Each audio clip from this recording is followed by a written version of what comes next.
السلام عليكم ورحمة الله وبركاته.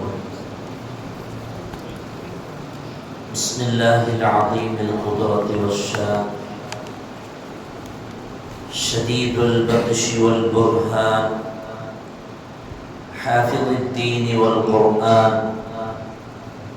بسم الله ما شاء الله كان وما لم يشأ لم يكن، ولا حول ولا قوة إلا بالله العلي العظيم. الحمد لله رب العالمين، والعاقبة للمتقين، والصلاة والسلام على أشرف المرسلين وعلى آله وصحبه أجمعين، أما بعد. أعوذ بالله من الشيطان الرجيم. بسم الله الرحمن الرحيم. لعن الذين كفروا من بني إسرائيل على لسان داود وعيسى بن مريم، ذلك بما عصوا وكانوا يعتدون. صدق الله العلي العظيم. وقال نبينا وحبيبنا وسيدنا وقرة أعيننا وثمرة فؤادنا محمد رسول الله صلى الله عليه وسلم: لا تقوم الساعة حتى تقتل اليهود، حتى يقول الحجر وراءه اليهودي: يا مسلم هذا يهودي ورائي فاقتله. صدق النبي صلى الله عليه وسلم. எல்லா புகழும் புகழ்ச்சியும் ஏக இறைவனாகிய அல்லாஹ் ஒருவனுக்கே உரித்தாவுக.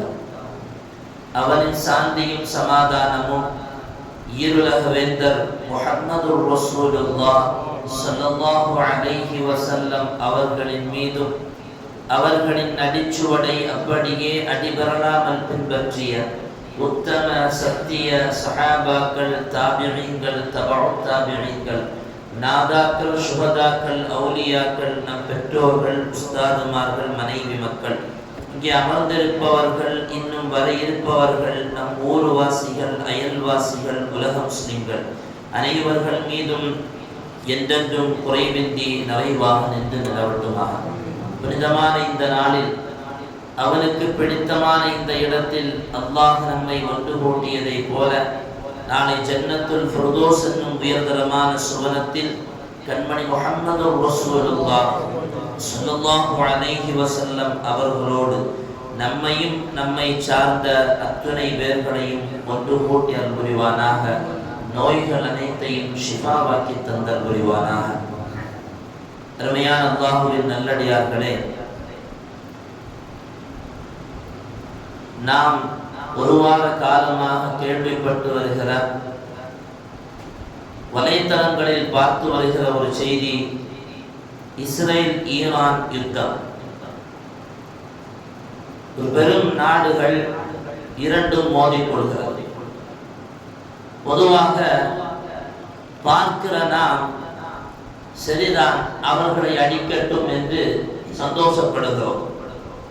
போர் என்று சொல்லும் போது ஏற்படுகிற சேதங்கள், உயிர் சேதம், பொருள் சேதம், பல ஆண்டு காலமாக உருவாக்கி வைத்திருக்கக்கூடிய படைப்புகள் என்று துவங்கி ஏராளமான நஷ்டங்களை சமூகம் சந்திக்கிறது. அந்த சந்திப்பு அதோடு முடிவடையாமல் சந்ததிகளிலும் தொடர்கிறது. ஒரு இடத்தில் தாக்கப்படும் போது அங்கு படைக்கப்பட்ட பொருட்கள் மாத்திரமல்ல, அங்கே வாடுகிற மக்களும் தாக்கப்படுகிறார். அந்த தாக்குதலுக்கு இரையாக்கப்பட்ட மக்கள், அவர்களில் ஏற்பட்டிருக்கும் அந்த தாக்கம் சந்ததிகளிலும் தொடர்கிறது. பலஸ்தீனை தாக்கியவர்கள், தாக்கப்பட்ட அந்த மக்கள், அங்கே வாழுகிற பச்சிளம் குழந்தைகள் இன்றைக்கும் ஒரு இருண்ட உலகத்திற்குள்ளால் ஒரு உயிருள்ள பிணமாகத்தான் வாழ்கிறார்கள். கால்கள் நஷ்டமாக்கப்பட்டு கண்ணுகள் இல்லாமல் ஆக்கப்பட்டு என்னவென்று கூட சொல்ல முடியாத நோயினால் பாதிக்கப்பட்டு யுத்தங்களினால் ஏற்பட்ட அந்த நஷ்டத்தோடு வாடுகிற ஒரு சமூகத்தை பார்க்கிற போது அருமையானவர்களே, தூரத்திலிருந்து பார்க்கிற பொழுது எதிரி தாக்குகிறான் அல்லது எதிரி தாக்கப்படுகிறான், பார்க்கிற பொழுது நமக்கு பெரிதாக அதனுடைய நஷ்டம் தெரிவதில்லை. ஆனால் அனுபவிக்கிற பொழுதுதான் அதனுடைய நஷ்டம் என்னவென்று நமக்கு தெரிய வரும். நமக்கெல்லாம் தெரியும், 1945 ஜப்பானை தாக்கிய அமெரிக்கா ஒரு பெரிய தாக்குதலை அந்த நகரத்தில் ஏற்படுத்திய அமெரிக்கா இன்றைக்கும் அந்த மக்கள், அந்த நகரத்தில் வாழுகிற மக்கள் அதனுடைய தாக்குதலுடைய நஷ்டத்தை அனுபவித்து வருகிறார்கள். எந்த பகுதியில் ஹிரோஷிமா என்கிற அந்த ஜப்பானில் இருக்கிற நகரத்தில் தாக்கப்பட்ட அந்த மக்கள், இன்றைக்கும் அங்கு இருக்கக்கூடிய மக்கள், அந்த பகுதியில் பிறக்கிற மக்கள் ஊனமாகவே இருக்கிறார்கள். ஒரு விதமான நஷ்டத்தை அவர்களிடத்தில் பார்க்கப்படுகிறது.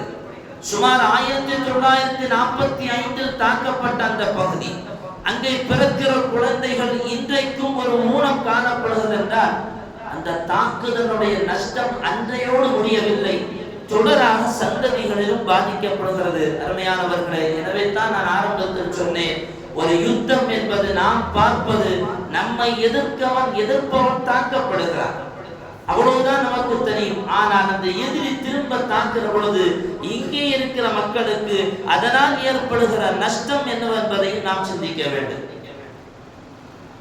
சென்ற வியாழக்கிழமை துவங்கிய ஈரானுடைய இஸ்ரேலுடைய அந்த யுத்தம், பொதுவாகவே யூதன் சதியன், யூதன் வஞ்சகன், அவன் கியாமத் நாள் வரையிலையும் அவனிடத்தில் ஏமாற்றுகிற அந்த புத்தி ஒருபோதும் மாறப்போவதில்லை. இஸ்ரேல்கள் இன்றைக்கு இருக்கிற அந்த ஈரானை தாக்குவதற்கான காரணத்தை அவர்கள் சொல்லுகிற பொழுது, ஈரான் அணு ஆயுதத்தை உருவாக்கி கொண்டிருக்கிறது. இதே ஈரான் 2015 ஐநாவோடு பேசிய வார்த்தை, வைத்துக் கொண்ட ஒப்பந்தம், நான் அணு ஆயுதத்தை தயாரிக்கவில்லை, வேண்டுமானால் அணு ஆயுதம் தயாரிக்கிறோமா இல்லையா என்பதை அணு ஆயுதம் ஆய்வுகளை கொண்டு அந்த கூட்டத்தை நீங்கள் அனுப்பி இங்கே அதற்கான ஆய்வை நடத்தலாம் என்கிற ஒப்பந்தத்தை அன்றைக்கு ஈரான் எடுத்துக்கொண்டது. பிறகு ஏன் இப்படி ஒரு சதி வேலையை, ஏமாற்று பிறலியை இவன் ஏற்படுத்துவதற்கான காரணம் என்ன? சொல்ல போனால் சுமார் 450 அணு ஆயுதங்களை தன்னகத்தில் வைத்திருப்பவன் இஸ்ரேல் தான். இன்னைக்கு ஏற்பட்டிருக்கக்கூடிய அந்த யுத்தத்துல ரொம்ப வேகமா இஸ்ரேல் பேசலாம். எங்களுடைய நாட்டில் இருக்கக்கூடிய 2 மருத்துவங்கள் தாக்கப்பட்டது. அருமையானவர்களே, எத்தனை மருத்துவர்கள், எத்தனை மருந்தகங்கள், எத்தனை மருத்துவமனை பலஸ்தீன் நகரத்தில் இவர்கள் சூறையாடியது. ஈரானால் வெறும் 2 மருத்துவமனைகள் தாக்கப்படும் போது தான் அதற்கான வேதனை அவனுக்கு தெரிகிறது என்றால் எத்தனை பச்சிளம் குழந்தைகள், எந்த அளவுக்கு மோசமானது தெரியுமா? உணவு கொடுக்கக்கூடிய வரிசையில் நிற்கிற மக்களின் மீது கூட இரக்கமில்லாத கொடூரம் இந்த யூதம். உணவு வாங்குவதற்காக பசியிலும் பட்டியலிலும் இருக்கக்கூடிய அந்த மக்களை குறிவைத்து தாக்கக்கூடிய யூதன் இன்றைக்கு துவங்கியதல்ல. ஈரானின் மீது வைத்திருக்கக்கூடிய கண்ணு சுமார் 1906 அவன் துவங்கிவிட்டான். 1996 அவன் ஈரான் மீது கண்ணு வைத்திருக்கிறான். அவர்கள் அணு ஆயுதம் வைத்திருக்கிறார்கள் என்று இதே வேலையைத்தான் ஈராக்கிலையும் செஞ்சான். அமெரிக்கா ஈராக்கை அழிப்பதற்காக வேண்டி, கையகப்படுத்துவதற்காக வேண்டி ஈராக்கு பெரிய ஆயுதங்களை எல்லாம் தன் கையில் வைத்திருக்கிறது என்று சொல்லி ஒரு மாய வலையை ஏற்படுத்தி ஒரு இஸ்லாமிய சாம்ராஜ்யத்தை இல்லாமலாக்கி இன்றைக்கு அவன் சொல்லுகிறதை செய்யக்கூடிய ஒரு கைப்பாவான அரசை இன்றைக்கு அமெரிக்கா ஈராக்கில் வைத்திருக்கிறது. அதுக்கு அவன் சொன்ன காரணம் என்ன? பெரிய ஆயுதங்களை ஈராக்கு வைத்திருக்கிறது. அதனால் உலக நாடுகள் எல்லாம் எதிராக பெரிய யுத்தத்தை சந்திக்க வைத்து இன்றைக்கு நாட்டை கையில் வைத்திருக்கிறானா இல்லையா? இதைத்தான் இன்னைக்கு இஸ்ரேலும் சொல்றான். இதே மாதிரியான ஒரு சூழலை, ஒரு மாயை, அணு ஆயுதங்கள் வைத்திருக்கிறார்கள் என்று உருவாக்கி ஈரானை தன் கைவசத்தில் கொண்டு வருவதற்கான வேலைகள் என்னவோ அதைத்தான் இன்றைக்கு இஸ்ரேல் செய்து வருகிறது. ஆனால் அல்லாஹ் மிகப்பெரிய வல்லமை உள்ளவன். எவன் சதி செய்தாலும் அவனுடைய சதியை முறியடிப்பதற்கு மிகவும் சிறந்தவன் ரப்புல் ஆலமீன். அவனிடத்தில் ஜெயிக்க முடியாது. அருமையான சகோதரர்களே, இங்கே நாம் கவனிக்க வேண்டிய விஷயம் யூதர்களுடைய சதி வேறு, அவர்களுடைய வஞ்சக புத்தி, அவர்களுக்கே உரித்தான பழி வாங்குதல் அல்லது ஒரு சமூகத்தை அவனுக்கு ஒத்து போகாமல் இருந்தால் அழிக்க வேண்டும் என்கிற அந்த துடிப்பு எண்ணம், பிறப்பிலே உள்ள அந்த எண்ணம், இதை கவனிக்க வேண்டும். நபிமார்களை கொலை செய்த கூட்டம் இந்த யூத கூட்டம். அல்லாஹ் குர்ஆனில் சொல்லுவான், லுஇனல்லதீன கஃபரு மின் பனி இஸ்ராயீல். யூத சமூகம், அந்த யூத சமூகம் இறை மறுப்போடு வாழ்ந்த யூத சமூகம் பழிக்கப்பட்டவர்கள். யாரால் தெரியுமா? நபிமார்களால். அலா லிசானி தாவூத வ ஈசா இப்னு மரியம். சையதுனா தாவூத் அலைஹிஸ்ஸலாம், மரியம் அலைஹிஸ்ஸலாம் அவர்களுடைய நாவால் சபிக்கப்பட்டவர்கள். காரணம், அன்றைக்கே அவர்கள் அல்லாஹ்வுக்கு மாறு செய்து வாழ்ந்தவர்கள், கட்டளைகளை மீறி வாழ்ந்தவர்கள். எனவே நபிமார்களால் சபிக்கப்பட்ட ஒரு சமூகம் என்ன கிரேட்ல இருப்பாங்க என்பதற்காக நாம் புரிந்து கொள்ள வேண்டும். குர்ஆனே அவர்களை பற்றி சொல்லு. ஒரு நபியினுடைய வாயிலிருந்து சாபம் வர வேண்டும் என்றால் அந்த சாபம் குர்ஆன் தன்னகத்தில் பதிவு செய்திருக்க வேண்டுமானால் எவ்வளவு பெரிய சதிக்காரனாக இருப்பான். அல்லாஹ் இடத்தில் சொல்லுவான், அஃபகுல்லமா ஜாஅக்கும் ரசூலும் பிமா லா தஹ்வா அன்ஃபுசுக்கும். இந்த யூதனை பார்த்து குர்ஆன் பேசுது, நபியே அவன் விரும்பாததை நீங்கள் கொண்டு வந்தபோது, ரசூல்மார்கள் கொண்டு வந்தபோது இஸ்தக்பரத்தும் பெருமை அடித்தார்கள், ஆணவம் பேசினார்கள். ஆணவம் பேசியதும் மட்டுமல்ல, ஃபஃபரீகன் கذبtum, அவர்களில் சிலர்கள் நீங்கள் கொண்டு வந்ததை பொய்ப்படுத்துகிறார்கள். ஃபஃபரீகன் தக்துலூன் வஃபரீகன் தக்துலூன், சிலர்கள் நபிமார்களை கொலையும் செய்கிறார்கள். எத்தனை நபிமார்களை கொலை செய்தார்கள்? சையதுனா அப்துல்லாஹ் இப்னு மஸ்ஊத் রাদিয়াল্লাহு அன்ஹு சொல்கிறார்கள், பனூ இஸ்ரவேல் ஒவ்வொரு நாளும் 300 நபி கொலை செய்து வந்தார்கள். கானத் பனூ இஸ்ராயீல் தக்துலு ஃபில் யௌமி 300 நபியின் 300 நபிமார்களை ஒவ்வொரு நாளும் கொலை செய்றாங்க. கொலை செஞ்சுட்டு என்ன தெரியுமா செய்வானா? சும்மா யகூமு சூக், பிறகு காய்கறிகளுடைய அந்த கடை வீதிகளுக்கு போய் பகல் முழுவதையும் ஒன்றுமே தெரியாததை போல நின்று வியாபாரம் செய்து விட்டு திரும்புவான். ஒரு நாளைக்கு 300 நபியை கொல்லணும்னா எவ்வளவு பெரிய கல்லஞ்சக்காரனாக இருக்கிறோம். சையதுனா ஜக்கரியா நபி அலைஹிஸ்ஸலாம் அவர்களை இரண்டாக பிளந்தவர். மரத்திற்குள்ளால் போய் இருந்த போது ரம்பத்தான் மரம் மறுக்கப்பட்ட சையதுனா ஜக்கரியா நபி அலைஹிஸ்ஸலாம் அவர்களும் மறுக்கப்பட்டார். அவர்களுக்கு பின்னால் பைத்துல் முகத்தஸில் நின்று தொழுது கொண்டிருந்த அவர்களுடைய அருமை மகனார் யஹ்யா நபி அலைஹிஸ்ஸலாம் அவர்கள் தொழுகையில் ஈடுபட்டுக் கொண்டிருந்தவர்களுடைய கழுத்து அறுக்கப்பட்டு துண்டாக கொண்டு போய் வைக்கப்பட்டதா இல்லையா? அன்றைக்கு இருந்த யூத மன்னனுக்கு மன்னார் இமாம் பைஹாவி தன்னுடைய தஃசீரில் பதிவு செய்கிறார்கள், எத்தனையோ நபிமார்களை கொலை செய்தவர்கள், எத்தனையோ இறைநேசர்களை கொலை செய்தவர்கள். இவர்களுக்கு ஒன்றும் புதிதல்ல ஒருவருடைய உயிரை பறிப்பது என்பது அல்லது ஒருவருக்கு நோவினை ஏற்படுத்துவது என்பது இவர்களுக்கு புதிதான விஷயமே அல்ல. அதனால ரொம்ப ஈஸியா செய்திருவார்கள். அவன் என்ன செய்தாலும், அவன் என்ன பெரிய யுத்தம் நடத்தினாலும் அவர்களுக்கு பின்னால் அவன் பெரிய ஒரு சதியை வைத்திருப்பான். இன்னைக்கு பாருங்க, உலக நாட்டுல இன்னைக்கு இந்திய தேசத்தில் அடிமைத்தனம் படுத்த வேண்டும் என்ற ஒரு கூட்டம் நடக்கிறதா இல்லையா? ஆனால் இதே யூதன் இந்த சதி வேலையை உலக அளவில் எதிர்பார்க்கிறான். உலகத்தையே தன்னுடைய அடிமைத்தனத்தில் கொண்டு வர வேண்டும். அவன் சொல்லுவதை தான் கேட்க வேண்டும். அவன் என்ன நினைக்கிறானோ அதைத்தான் நடத்த வேண்டும். ஏன், அவன் கூட பிறந்த சகோதரனை கூட அவனுக்கு கீழாக பிறந்தவன் என்று சொன்னான், தம்பியாக பிறந்திருந்தால் இவன் என்ன சொல்றானோ அதைத்தான் அவன் கேட்கும். இவன் என்ன சட்டையை போட சொல்றானோ அதைத்தான் அவன் கேட்கும். இவன் என்ன உணவு உண்டு என்று சொல்லுகிறானோ அதைத்தான் அவன் உண்ண வேண்டும். கூட பிறந்த சகோதரனுக்கு கூட தன்னை கூட மதிப்பு கிடையாது. யூதனுடைய பழக்கம். அவர்கள் சையதுனா சுலைமான் நபி அலைஹிஸ்ஸலாம் அவர்களால் கட்டப்பட்ட பைத்துல் முகத்தஸ் அவர்களுக்கான அரண்மனை என்று சொல்கிறார். எங்களுக்கான அரண்மனை.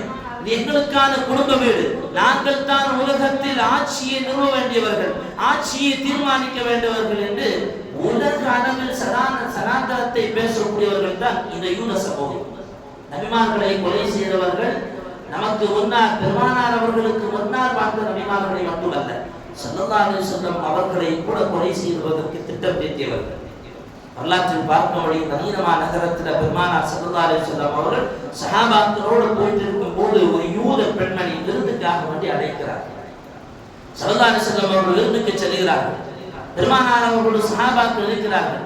விஷம் பூசப்பட்ட ஆட்டு இறைச்சி பெருமானார் அவர்களுக்கு முன்னால் வைக்கப்படுகிறது.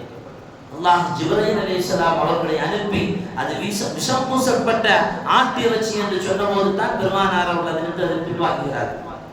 இதே போல ஸல்லல்லாஹு அலைஹி வஸல்லம் அவர்கள் ஒரு இடத்துல போய் உட்கார்ந்து கொஞ்ச நேரம் களைப்பாறுவதற்காக வேண்டி உட்கார்ந்து இருக்கும் போது இதை பார்த்த பனூ நதீர் என்கிற கூட்டம் ஃபஹம்மு பில்காய் அலைஹி வகத்ரிஹி, ஸல்லல்லாஹு அலைஹி வஸல்லம் அவர்களுடைய தலையில ஒரு கல்லை தூக்கி போடலாம் ஆசைப்பட்டான். ஸல்லல்லாஹு அலைஹி வஸல்லம் ஒரு இடத்துல போய் உட்கார்ந்து இருக்கிறான். சாஞ்சி உட்கார்ந்து இருக்கும் போது அவங்க மேல ஒரு கல்லை தூக்கி போட்டு அவங்களை கொலை செய்வதற்காக முடிவு செய்கிறான். அல்லாஹ் ஸல்லல்லாஹு அலைஹி வஸல்லம் அவர்களுக்கு வஹி அனுப்பி பெருமானார் ஸல்லல்லாஹு அலைஹி வஸல்லம் அவர்கள் காக்கப்பட்டார். அருமையான சகோதரர்களை, இப்படி நபிமார்களை கொலை செய்ய நினைத்தவர்கள் நபிமார்களோடு நின்று விடவில்லை. யாரெல்லாம் உலகத்தில் அவருடைய கொள்கைக்கு ஒத்து போகலையோ எல்லாரையுமே அழிப்பதற்கு அவன் கொஞ்சம் கூட தயக்கம் காட்ட மாட்டான். குர்ஆன் சொல்லுதா இல்லையா, மக்களே ரொம்ப மோசமானவன் யூதன் தான், மனிதர்களையே ரொம்ப மோசமானவன் யூதன். குர்ஆன் சொல்லுகிறது நபியை பார்த்து, நபியே மக்களே ரொம்ப கொடுமையான எதிரியாக நீங்கள் யூதர்களை பெற்றுக் கொள்வீர்கள்.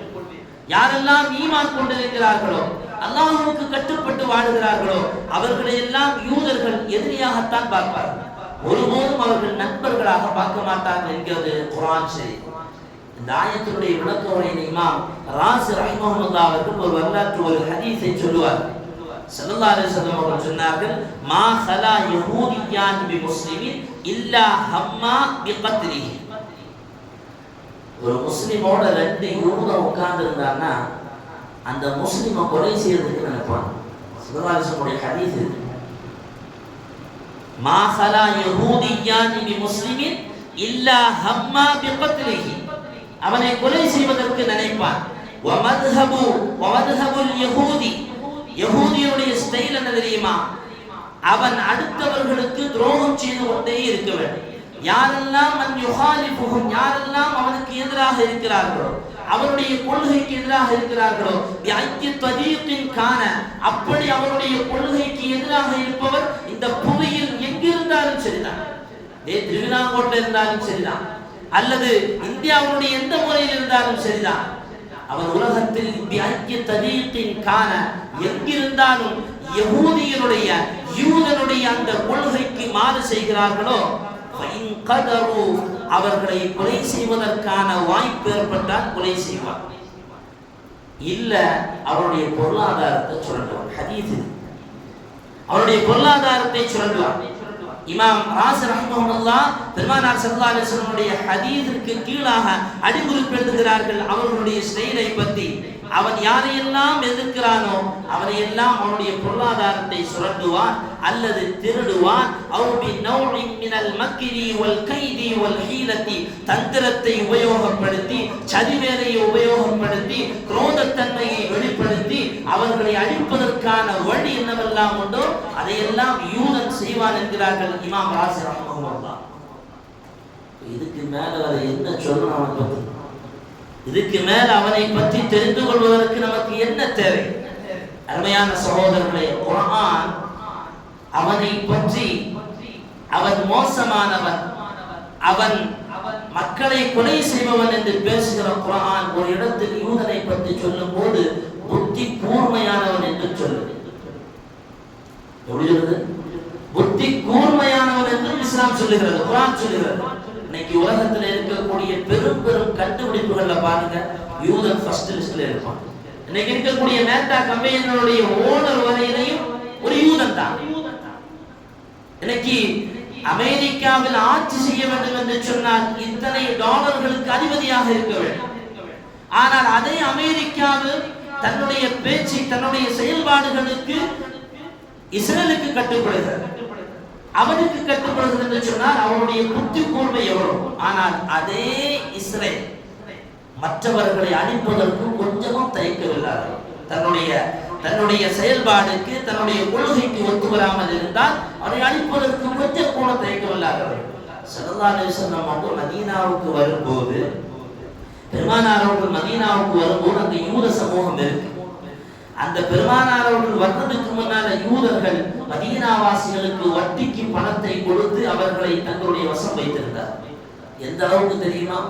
ஒரு பொண்ணுக்கு கல்யாணம் நடக்கணும்னு சொன்னா பணக்காரனா இருக்கக்கூடிய யூதத்தை போய் கடன் கேட்பான், இவன் கடன் கொடுப்பான். அந்த புது பெண்ணை அவ கல்யாணம் முடிச்சு கொடுக்கிறதுக்கு முன்னால அவள் இவனோடு ஒரு இரவை கழிக்க வேண்டும். எவ்வளவு மோசமான குணம்! இவனோடு ஒரு இரவை கழிக்க வேண்டும். கழித்தாதான் இவன் கடனும் கொடுப்பான், அதுவும் வட்டியா தான் கடன் கொடுப்பான்.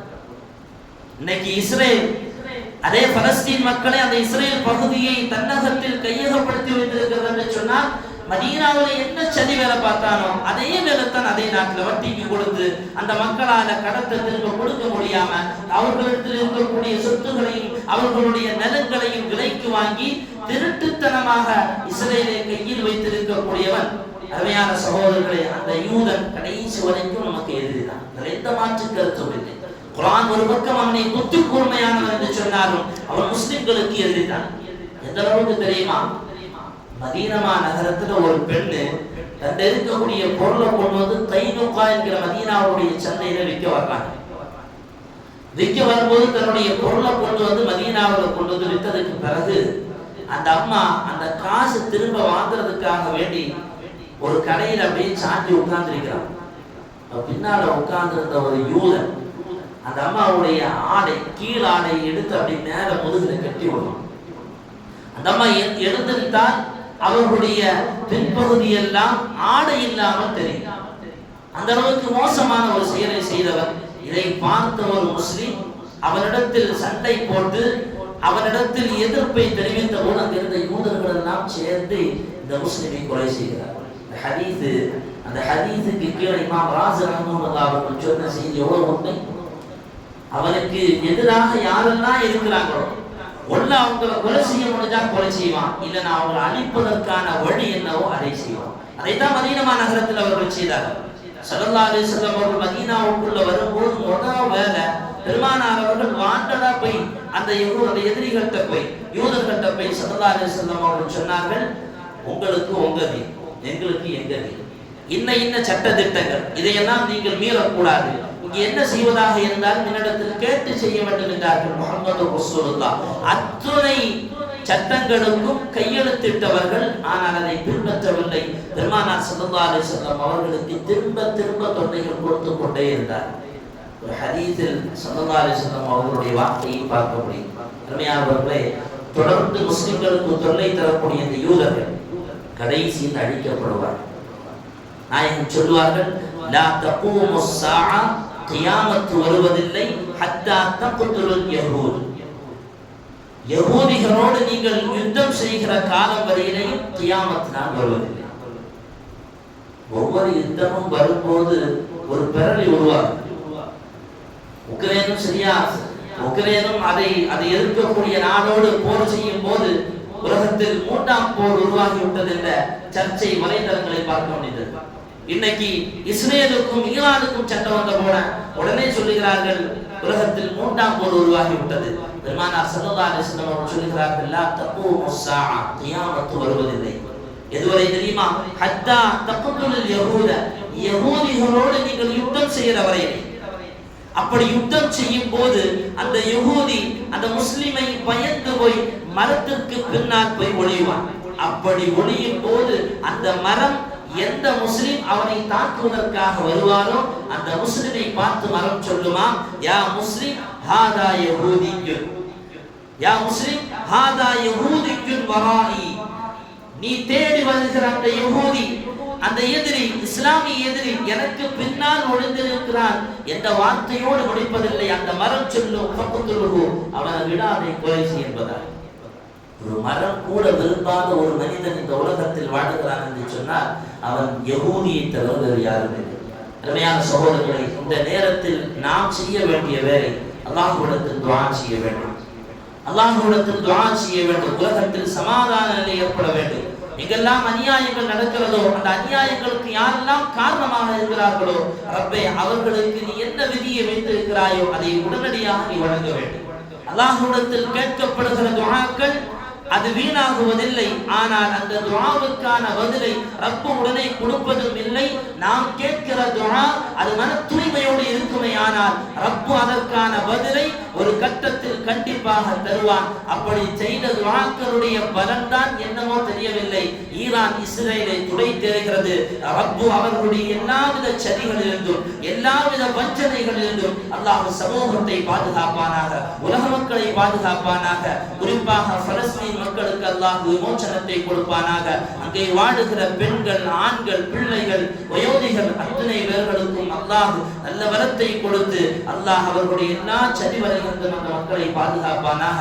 வஆஹிரு தஅவானா அல்ஹம்துலில்லாஹி ரப்பில் ஆலமீன். அஸ்ஸலாமு அலைக்கும் வரஹ்மத்துல்லாஹி வபரகாத்துஹு.